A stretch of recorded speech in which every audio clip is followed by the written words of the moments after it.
প্রিয় বন্ধুরা, আজকে আমরা কিভাবে দেখব ফেসবুক প্রোফাইল থেকে ফেসবুক পেজ ডিলিট করতে হয়। তো দেখুন, নানা কারণে আমাদের ফেসবুক পেজ ডিলিট করতে হয়। তো আমরা দেখব, আমরা প্রথমে তাহলে কি করব, প্রথম ফেসবুক অ্যাপে ঢুকি। আমি ফেসবুক অ্যাপে ঢুকলাম।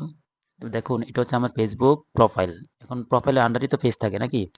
তাহলে আমি দেখুন, এই যে ফেসবুক প্রোফাইলের যে লোগোটা আছে এই লোগোর উপর চাপ দেব। চাপ দেওয়ার পর এখানে দেখুন, এই যে টিক মার্ক, এই যে 9+ এখানে আমার লেখা আছে লাল বর্ণের। তো এটাতে আমি চাপ দেব। চাপ দিলে এখানে যতগুলো আমার এই প্রোফাইলের আন্ডারে পেজ আছে সবগুলো এখানে পেজগুলো শো করবে। তো আমি ধরুন একটা পেজ আমি এখানে ডিলিট করব, যেটা আমার প্রয়োজন নাই। যেমন এই যে এই পেজটা, কোডার উইথ মশিউর, এটাতে আমি চাপ দেব। চাপ দেওয়ার পর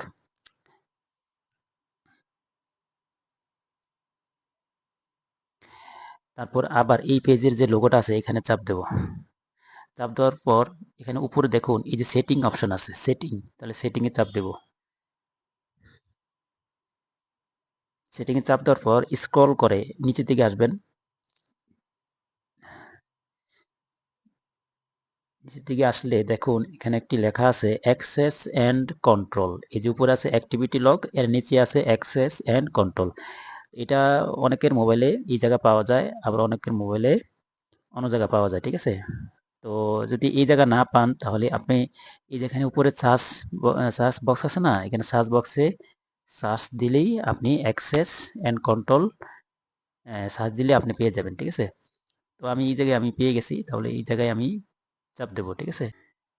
তারপর দেখুন আপনি যে পেজটা কি করবেন, আপনি কি পেজটা ডিঅ্যাক্টিভেট করে রাখবেন? এই যে দেখুন ডিঅ্যাক্টিভেট পেজ লেখা আছে।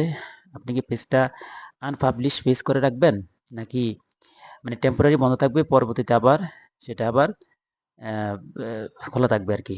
আর ডিলিট পেজ যেটা যেটা যেটা কিনা পার্মানেন্ট ডিলিট হয়ে যাবে, অর্থাৎ এই পেজটা আর আপনি ফিরে পাবেন না।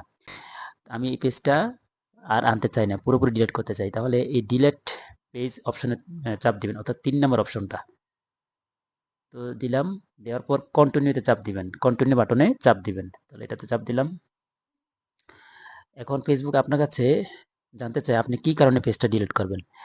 তো আমার কারণটা হচ্ছে যে আমি আহ, এই পেজে আমি কোনো উপকারী পাই না, এই পেজের মাধ্যমে কোনো উপকারী উপকারী কিছু পাই না। তাহলে এটা ইংলিশটা কি, I don't find this page useful. ঠিক আছে, আপনার অন্যান্য সমস্যা থাকতে পারে, ওগুলোর কারণে যে এটা আপনার সাথে মিলে ওইটা আপনি চুজ করে দিবেন। তো আমি এটা আমার সাথে মিলছে, এই জন্য আমি এটা চুজ করে দেবো। I don't find this page useful. চাপ দিলাম এটা। চাপ দেওয়ার পর এখানে দেখুন কন্টিনিউ, এখানে আপনার কিছু আর করা লাগবে না, আপনি নিচে আইসা এই কন্টিনিউ বাটনে চাপ দিবেন। চাপ দেওয়ার পর আপনি দেখুন এখানে আরেকটা অপশন আছে, দেখুন যে ডাউনলোড ইউর ইনফরমেশন। দেখুন এই যে ডাউনলোড বাটন দেখেন এখানে আইকনটা।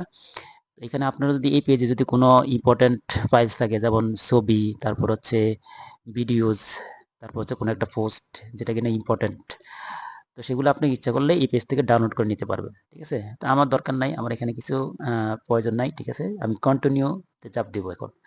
তাহলে কন্টিনিউতে চাপ দিলাম।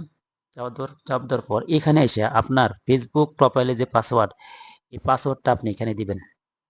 তো আমি পাসওয়ার্ডটা দিয়ে দিচ্ছি। হ্যাঁ, আমার পাসওয়ার্ড দেওয়া শেষ, এখন আমি কন্টিনিউ বাটনে চাপ দেব। তো দেখুন এখানে এসে দেখুন এখানে একটা লেখা আছে, এই লেখাটা এটাই বুঝাইছে যে আপনার পেজটা 30 দিনের মধ্যে আপনার অ্যাকাউন্টে লগইন এর মাধ্যমে অ্যাকাউন্ট সেটিংস থেকে আপনি পেজটা পেতে পারেন, ঠিক আছে? তো আমি দেখুন এখানে ডিলিট পেজ, আমি এখানে চাপ দেবো, তাহলে তাহলে আমার পেজটা পুরোপুরি ডিলিট হয়ে যাবে। ডিলিট পেজে চাপ দিলাম। দেখুন রিডাইরেক্ট হচ্ছে, এই রিডাইরেক্ট হয়ে কিন্তু পেজ থেকে কিন্তু আমাদেরকে বের করে দেবে, ঠিক আছে? এই যে আমাকে বের করে দিল, অর্থাৎ আমার পেজটা পুরোপুরি ডিলিট হয়ে গেল। এটা আমার প্রোফাইলে আমরা আবার ফেরত আসছি, ঠিক আছে? তাহলে এইভাবে আপনার কোনো একটা পেজ এভাবে ডিলিট করবেন, ঠিক আছে?